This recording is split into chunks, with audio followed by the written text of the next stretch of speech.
मुझे एक पुत्र दिला दो, मुझे एक संतान दिला दो।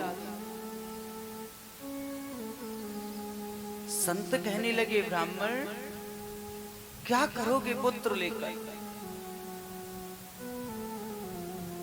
क्यों? क्योंकि ये पुत्र ही तो कुपुत्र निकल आता है। हम दिन रात सोचते हैं कि हमें पुत्र मिले, पुत्र मिले, लेकिन ये पुत्र ही तो कुपुत्र बन जाता है।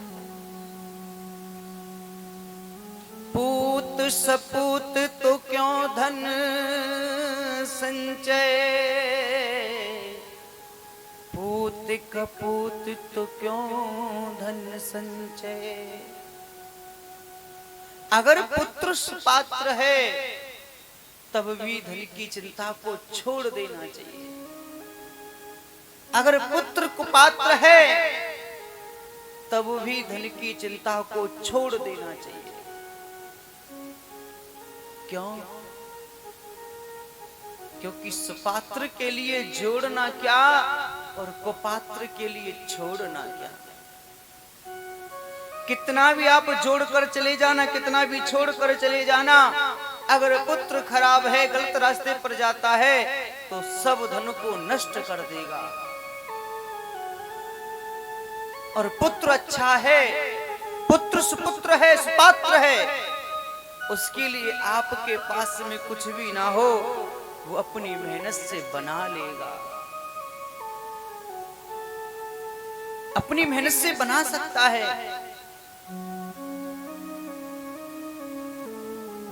तो ब्राह्मण तुझे पुत्र के लिए नहीं रोना चाहिए। ब्राह्मण कहने लगे, भगवान चाहे आप कुछ भी कहो, लेकिन मुझे एक पुत्र दिला दो, मुझे एक संतान के रूप में एक पुत्र दे दो। फिर संत ने पूछा, तू करेगा क्या पुत्र लेकर? तो ब्राह्मण कहने लगा, भगवान कम से कम एक पुत्र होगा तो मेरा नाम तो चलेगा, एक पुत्र हो जाए तो इससे मेरा नाम चल जाए। मेरा नाम चलाने के लिए यहाँ मुझको एक पुत्र दिला दो।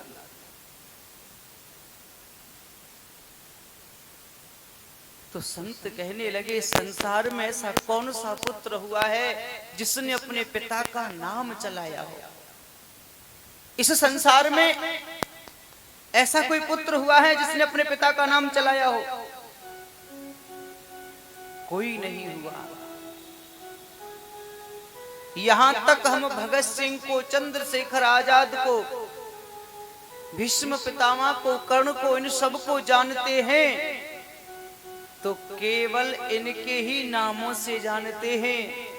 भगत सिंह को भी जानते हैं तो सिर्फ उनके बलिदान से जानते हैं, ना कि इन सब का नाम चलाने वाले इस संसार में इनकी संतान या इनका कोई पुत्र था। इन सब का जो नाम हम जानते हैं केवल खुद के स्वयं के बलिदान के कारण, स्वयं अपने धर्म पर अडिग रहे। इनका नाम इनकी संतानों ने नहीं चलाया, इनका नाम इनके पुत्रों ने नहीं चलाया। दुनिया में आज भी नाम अमर है तो इनके धर्म के कारण, धर्म पर परिपक्व होने के कारण। अरे ब्राह्मण, संसार में अपना नाम स्वयं चलाना पड़ता है। संसार में कोई पुत्र किसी का नाम नहीं चलाता। फिर भी ब्राह्मण जिद करता है, भगवान चाहे कुछ भी हो, लेकिन मुझे तो एक पुत्र दे दो, मुझे एक पुत्र दे दो। और कहा जाता है कि वृक्ष कबहु नहीं फल भखे, नदी न सींचे नीर, परमारथ के कारणे साधुन धरा शरीर। संत तो परमार्थी होते हैं। ये साधु जन अपने लिए कुछ नहीं मांगते, अपने लिए कुछ नहीं कहते, सदैव परहित करने वाले होते हैं। परहित सरिस धर्म नहीं भाई, पर पीरा सम नहीं अधिमाई। इस संसार में परहित से बढ़कर के कोई धर्म नहीं है।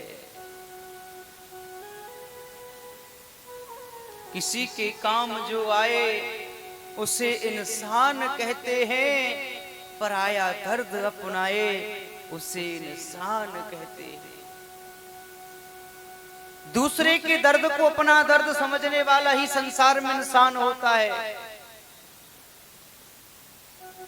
और अपने स्वार्थ के लिए किसी को दुख देना, किसी को दुख पहुंचाना, ये इंसान का कर्म नहीं है, वो इंसान नहीं होता।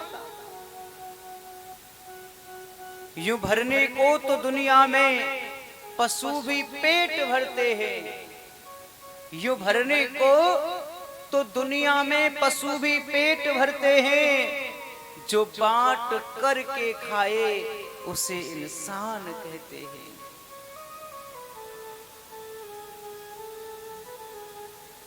तो ध्यान देना,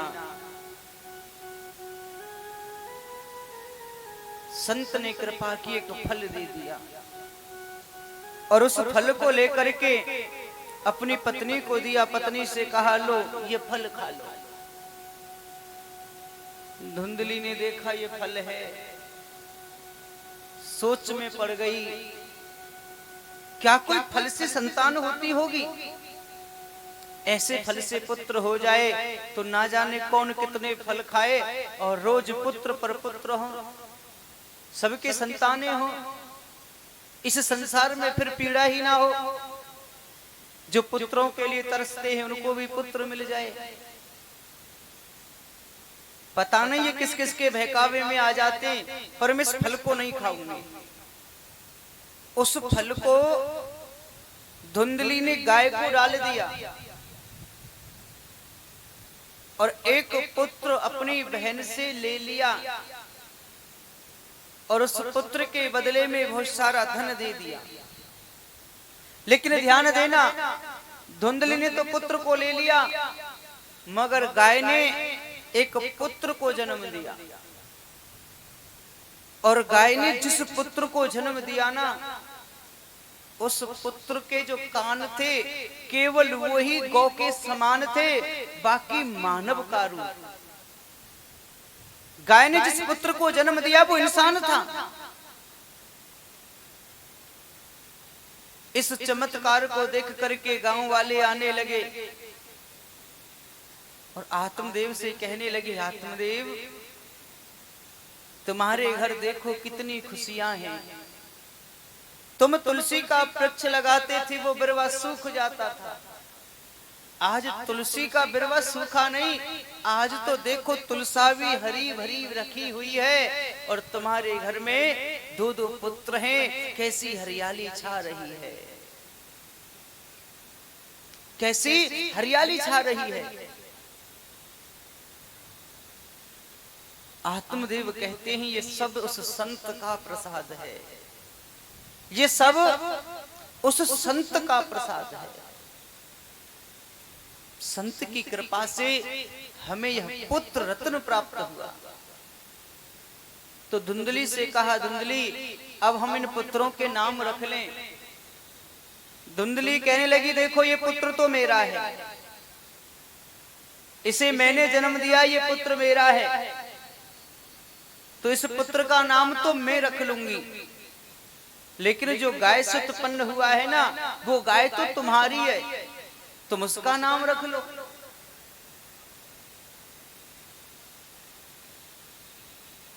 तो जब ऐसी बात कहा तो धुंधली ने अपने वाले पुत्र का नाम रखा धुंधकारी, और आत्मदेव ने उस गाय से उत्पन्न पुत्र का नाम गोकर्ण रख दिया। गोकर्ण पंडितो ज्ञानी धुंधकारी महाखला। ध्यान देना, गोकर्ण तो बड़ा ही पंडित और ज्ञानी विद्वान निकला, लेकिन धुंधकारी बड़ा दुष्ट हो गया।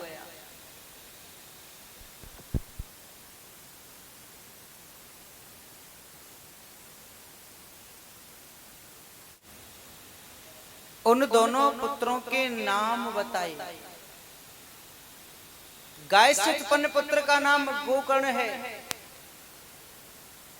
और धुंधली ने जिस पुत्र को अपनी बहन से लेकर आई उसका नाम धुंधकारी रखा।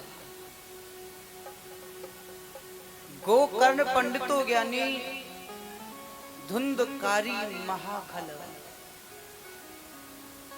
गोकर्ण महाराज तो बड़े ही पंडित ज्ञानी हैं, लेकिन धुंधकारी बड़ा दुष्ट है और इतना दुष्ट है कि बचपन से ही चोरी करने लगा। ध्यान देना, बचपन से ही चोरी करने लगा। लेकिन एक बात समझना, अगर कोई पुत्र, किसी का भी पुत्र हो और चोरी करने लग जाए तो सबसे पहले मां को जरूर बताता है और मां उस चोरी को छिपा लेती है। लेकिन ध्यान देना भैया, अगर पुत्र ने चोरी की, आपको पता चल गया तो उस चोरी में आपको पुत्र का साथ नहीं देना चाहिए। अगर आपने उसकी चोरी को आज छिपा लिया तो वो पुत्र अवश्य ही बिगड़ जाएगा। क्योंकि बोले ना कि संतान जो होती है वो माँ के हाथ में होती है। माँ ही संतान को अच्छा बना सकती है, माँ ही संतान को गलत बना सकती है।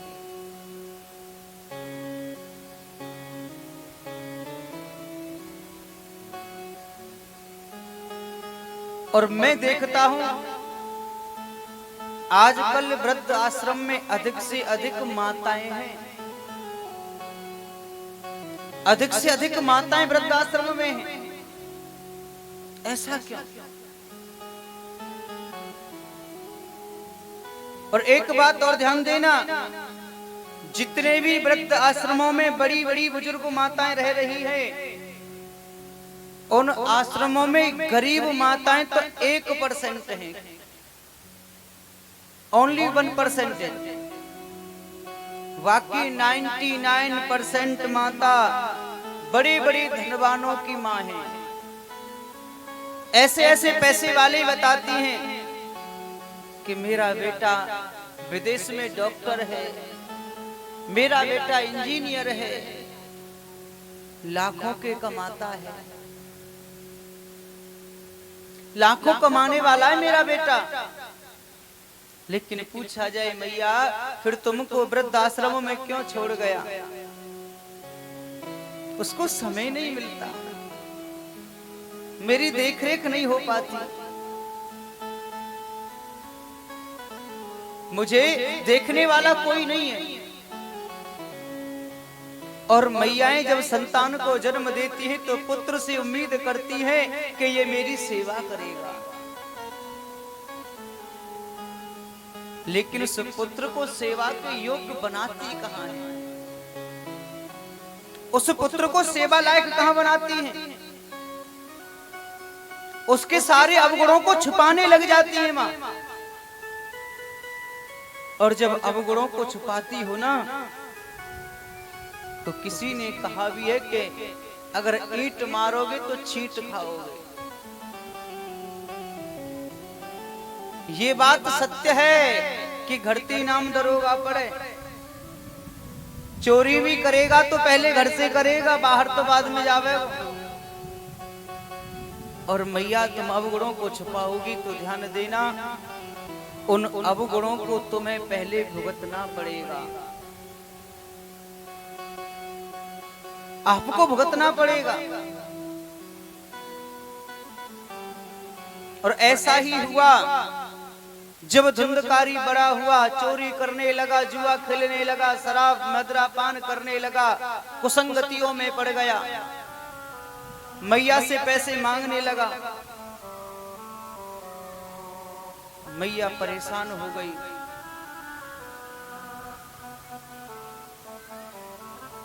और जब मैया परेशान हो गई तो उस धुंधली ने कुएं में कूद करके आत्मदाह किया। उसके अवगुणों को छिपाने पर उसे मरना पड़ गया। ध्यान देना, पिताजी तो पहले ही चले गए तपस्या करने के लिए और आत्मदेव ने तपस्या के ही प्रभाव से अपने प्राणों का त्याग किया। लेकिन यहाँ धुंधली को उसके अवगुणों को छिपाने के कारण धुंधली को पहले ही मरना पड़ा।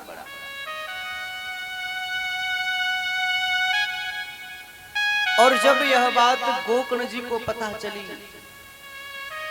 तो गोकर्ण महाराज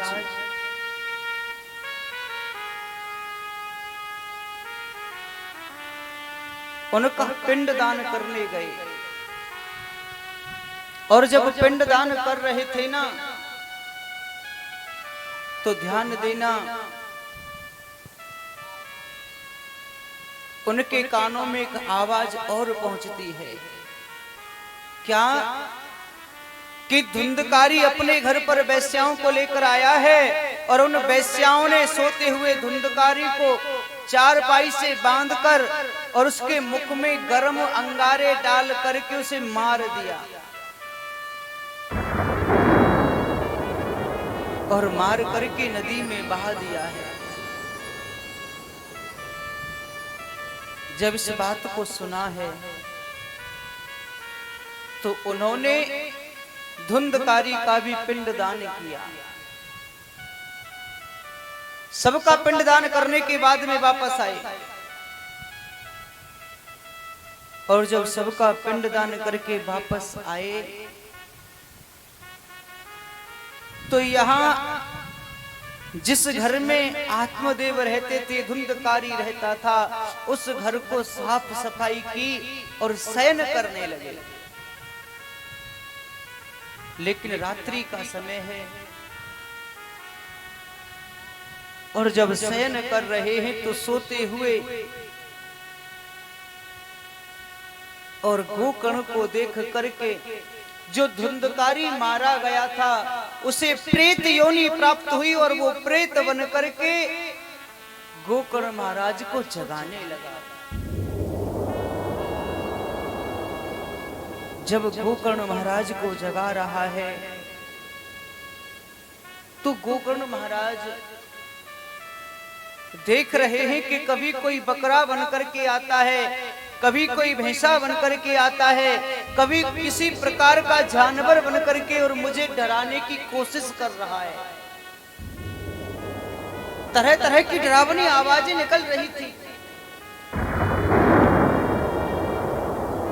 आज गोकर्ण महाराज अपने हाथों में जल लिया और जल लेकर के जैसे ही जल के छींटे और जल के छींटे लगाते ही सामने देखा तो वो धुंधकारी प्राकट्य हो गया। धुंधकारी कहने लगा, भगवन अहम भ्राता त्वदमीय अस्मि धुंधकारीति नामतः, मैं तुम्हारा भाई हूं, मेरा नाम धुंधकारी है, मेरा नाम धुंधकारी है, मैं तुम्हारा भाई। धुंधकारी, हाँ भगवान, मुझे प्रेत योनि प्राप्त हुई है, मैंने तो पिंडदान भी किया। तब धुंधकारी कहता है, पापियों का कितना भी पिंडदान कर लो, पिंडदान करने से भी मुक्ति प्राप्त नहीं होती। मैंने बहुत पाप किया, मैं पापाचारी हूं, तो मुझे मुक्ति नहीं मिल पाई। आपसे मेरा निवेदन है कि आप मुझे मुक्ति दिलाओ, मोकू आप मुक्ति दिलाओ।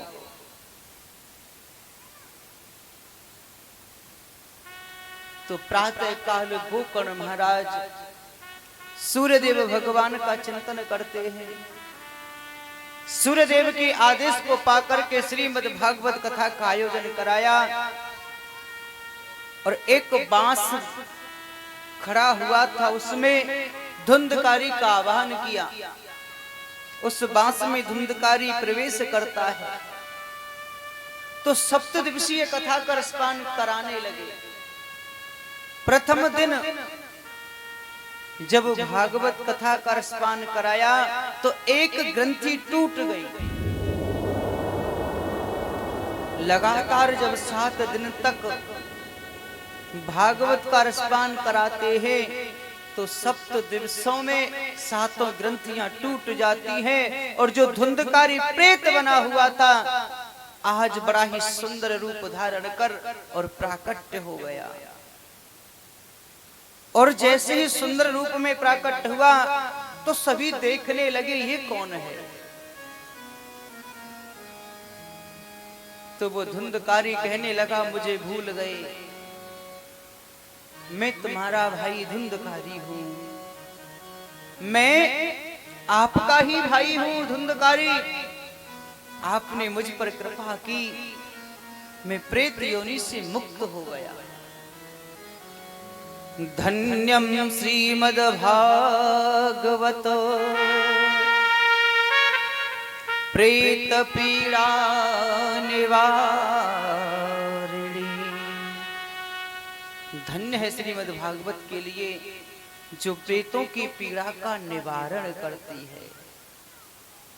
आज धुंधकारी को लेने के लिए प्रभु के पार्षद आ गए और अपने विमान में बिठा करके और प्रभु पार्षद भगवान के लोक ले गए और उसे जब मोक्ष प्राप्त हो गया तो हम और आप तो मानव हैं।